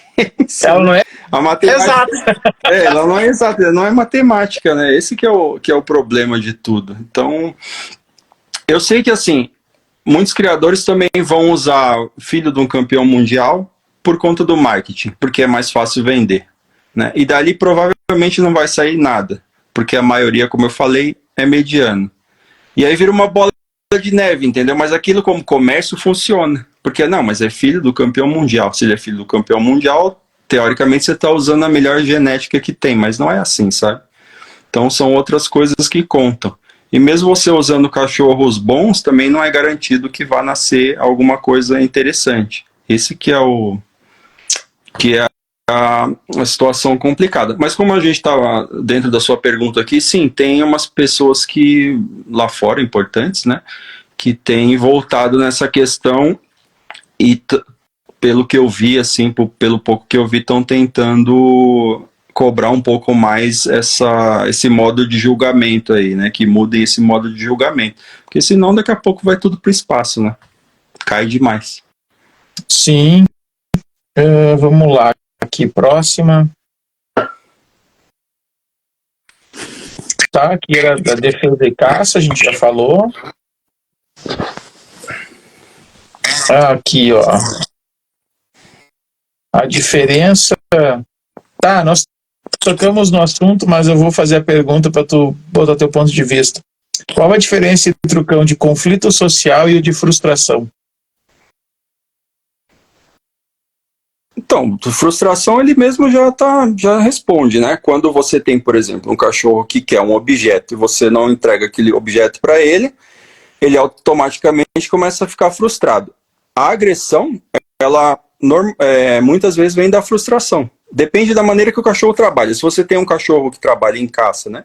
De novo, estou usando esse termo caça como uma palavra genérica, né? Eu tinha falado lá do play e do prey. Mas aqui na proteção sempre a gente está falando de prey. Então, se você tem um cachorro que trabalha em caça e ele quer muito a luva, quando a gente não entrega a luva para ele, ele fica frustrado. A frustração também gera agressão. Tá?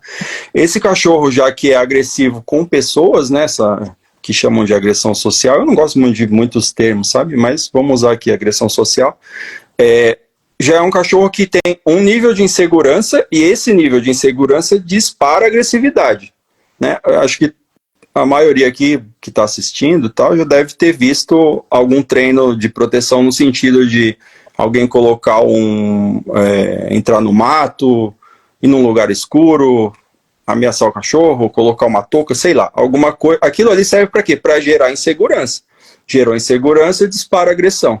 Então no fim das contas, você consegue a agressão dessas duas maneiras, seja ela por frustração ou por essa questão de insegurança, onde o cachorro dispara a agressão. Aí que está o que eu comentei antes também. Às vezes o pessoal força demais esse lado aí de provocar o cachorro, sendo que não precisa. Se aquele cachorro trabalha em caça, vai ser muito mais fácil e simples do cachorro entender e eficiente no fim das contas, se usar a frustração, porque ele trabalha daquela maneira. Por isso que eu falei que não é o figurante que fala assim, não, eu vou trabalhar assim porque eu quero. É o cachorro que tem que dizer qual é a maneira que funciona melhor para ele. Entendeu? Certo. Vamos lá, próxima. Tu acabou de responder a próxima pergunta. Aqui no biombo, perguntando se era agressão ou condicionamento. Também. Bom, mas isso aqui é um pouquinho diferente, que a pessoa entra em condicionamento. Mas aí só para ficar um pouco claro, então. No IGP, o cão, quando late para o figurante no biombo, ele está latindo em agressão ou condicionamento? Então, condicionamento, não entendi bem o que a pessoa quer dizer com condicionamento, né? Ali tanto faz, como eu falei antes, tanto faz se ele está latindo em agressão ou em caça. Tem cachorros que latem super bem em caça, né? O objetivo final é que o cachorro lata forte, constante e pressione o figurante. Se ele está latindo em agressão ou em caça, tanto faz. Agora, eu teria que ver cachorro por cachorro para tentar te dizer em que impulso ele está latindo, né? Se está em caça ou agressão. Ou as duas coisas misturadas também, pode ser também. Né? Não necessariamente é uma coisa ou outra, mas tem cachorro que late super bem em caça, cara. Não pense que... Aliás, assim, a maioria das pessoas, pelo menos em vídeo que eu vejo, né? O cachorro tem uma atitude agressiva quando o figurante está provocando, mas quando o cachorro está latindo sozinho com o figurante parado, ele já não está agressivo da maneira que estava, ele muda o impulso. É que muitas vezes as pessoas não percebem. Então elas acham que aquela agressão ainda está ali naquele momento de latido que o figurante está parado, e normalmente não é assim. São poucos os cachorros que conseguem manter aquele nível de agressão com o figurante estável. O caso do cachorro, por exemplo, que ganhou o IDC, né, o Campeonato Mundial do Doberman, ele estava latindo em agressão. Era nítido. Estava muito bem treinado, mas era um cachorro que fazia a transição ali na hora da mordida para a caça sem problema algum, né? Então isso que é difícil também, porque como eu falei antes, às vezes você desestabiliza demais, né, o cachorro para ele latir em agressão, quando ele vai para a mordida, degrada a mordida, aí acabou todo o trabalho, aí você ganha uma pontuação melhor no latido, né, que é só naquele momento, mas perde em todo o resto. Então é uma matemática burra, sabe? Para mim não faz sentido, porque tem muito mais outras fases que valem mais pontos do que aquela ali. Mas, enfim, cada um treina da maneira que quer, né? Aqui, próxima. Aqui, quais, tu comentou, né, sobre as regras da CBKC. Aqui a pessoa pergunta quais as principais regras pela CBKC para ser um bom figurante. Então, não tem principal regra para ser um bom figurante. Acho que a pessoa quis dizer para... Acho que para ser figurante. Para ser figurante, né? Explicou lá do... Aqui, ó, também perguntou se o tamanho era importante, tu já disse que não, inclusive que tem mulher fazendo. Aqui, essa aqui a gente não tocou. Colar de garra para proteção. Os melhores são com engate rápido e de garras pequenas? Não, eu não gosto de engate rápido.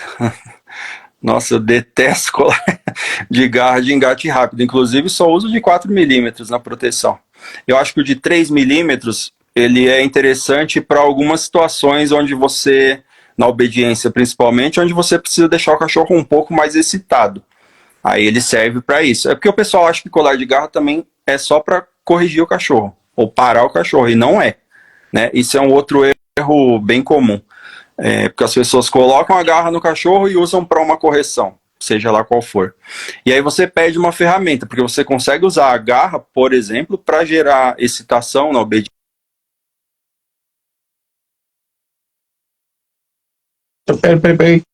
Peraí que cortou o áudio. Voltou? Tá ouvindo? Voltou. Tá, agora eu tô te ouvindo. Voltou. Foi a internet aqui. Você consegue usar a garra para excitação na obediência e para gerar agressão na proteção também, né? Então, não, eu acho uma completa falta de informação pegar a garra, já colocar no cachorro e usar para qualquer correção que seja, porque aí você perde a ferramenta. Você vai ter, obviamente, a garra para parar o cachorro, por exemplo, mas não vai perder a garra para gerar agressão na proteção. E aí eu não gosto da garra de 3 milímetros na proteção, porque eu acho que ela, muitas vezes, tem um efeito só de excitação. E aí, se você usa uma garra de 4 milímetros, você consegue esse efeito de excitação e, ao mesmo tempo, de controlar o cachorro no latido e gerar agressão também.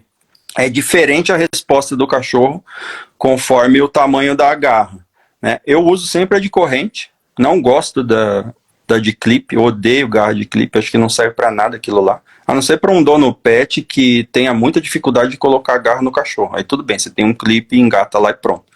Mas eu uso sempre a de corrente e 99% do tempo de 4 milímetros. Certo. Aqui.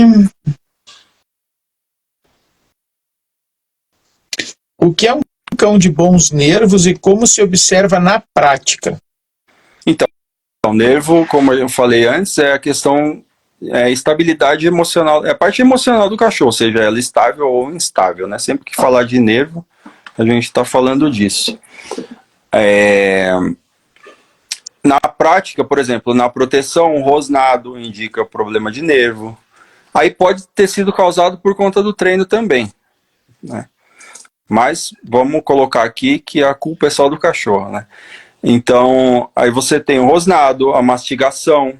No faro você tem um cachorro frenético, né, muito agitado, que olha muito para um lado, olha muito para o outro, ou simplesmente passeando na rua, um cachorro assustado. Tudo isso inclui nervo do cachorro, né? Como é parte emocional, gira tudo em torno de nervo, né? Quando a gente fala de problema, o cachorro tem problema de nervo, então ele tem uma instabilidade.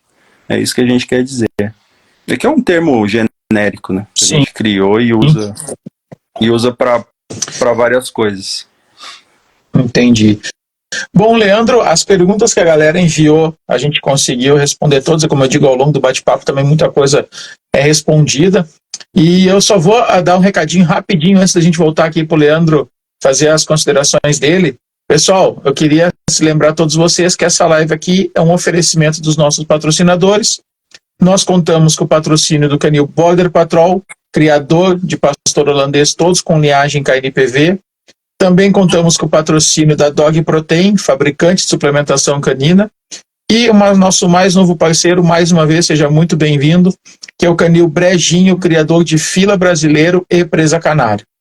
Leandro, tu quer deixar tem algum assunto, algum tema, alguma coisa que a gente deveria ter falado e por alguma razão não falou?